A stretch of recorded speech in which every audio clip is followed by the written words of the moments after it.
सरकारमधून मंत्रिपदाच्या जबाबदारीतनं मुक्त करा म्हणणारे देवेंद्र फडणवीस दिल्ली दौऱ्यावर मोदी शहांच्या भूमिकेकडे लक्ष, तर महाराष्ट्र भाजपकडनं फडणवीसांच्या मनधरणीचे प्रयत्न.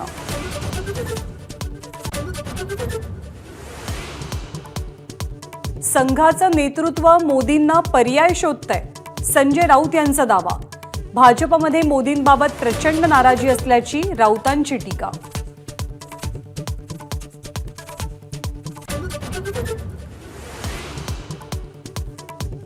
फडणवीसांनी सुडाचं राजकारण केलं, त्याचा बदला जनतेनं घेतला. राज्याच्या राजकारणात फडणवीस खलनायक, संजय राऊतांचा हल्लाबोल.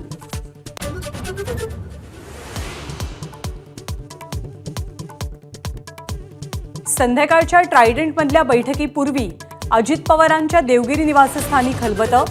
तटकरे, निंबाळकर उपस्थित. आमदारांच्या नाराजीला तोंड कसं द्यायचं याची रणनीती.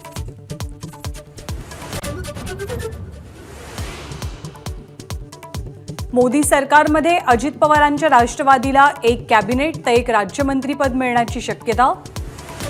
प्रफुल्ल पटेल यांच्या गळात मंत्रिपदाची माळ पडण्याचा अंदाज. लोकसभेच्या निकालानंतर बैठकांचं सत्र. शिवसेनेच्या नवनिर्वाचित खासदारांची आज वर्षा निवासस्थानी बैठक, तर शिवसेनेला एक कॅबिनेट आणि 2 राज्यमंत्री पदांची शक्यता.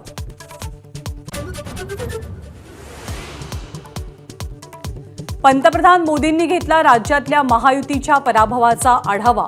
विधानसभेसाठी चुका सुधारत एकत्रित काम करण्याचा सल्ला. इंडिया आघाडी सत्ता स्थापनेचा दावा करणार नाही. इंडिया आघाडी वेट अँड वॉचच्या भूमिकेत. दिल्लीमध्ये इंडिया आघाडीची खलबतं.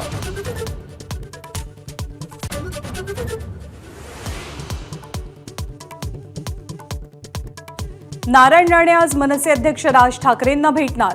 राज ठाकरेंचे आभार व्यक्त करण्यासाठी घेणार भेट.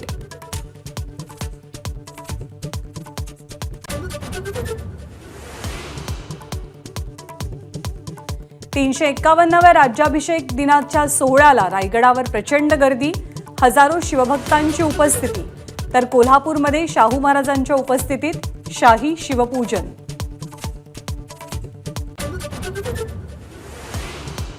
नरेंद्र मोदी 8 जूनला पंतप्रधान पदाची शपथ घेणार. शपथविधी सोहळा भव्य करण्यासाठी भाजपची तयारी. विविध क्षेत्रातल्या मान्यवरांना निमंत्रण.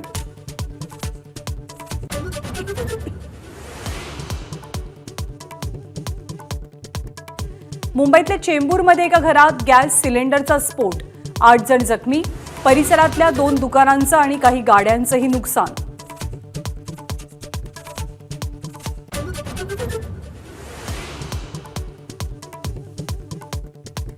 डोंबिवली स्फोटात बेपत्ता झालेल्या 9 कामगारांपैकी 5 जणांची ओळख पटली.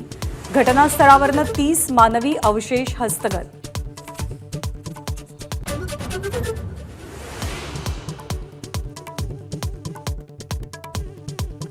भारताचा स्टार फुटबॉलपटू आणि कर्णधार सुनील छेत्री आज खेळणार अखेरचा आंतरराष्ट्रीय सामना. फिफा वर्ल्ड कपसाठी पात्रता फेरीत आज कुवेत विरोधात सामना. 2020 वर्ल्ड कपमध्ये भारताची विजयी सलामी. आयर्लंडवरती 8 विकेट्सनं विजय.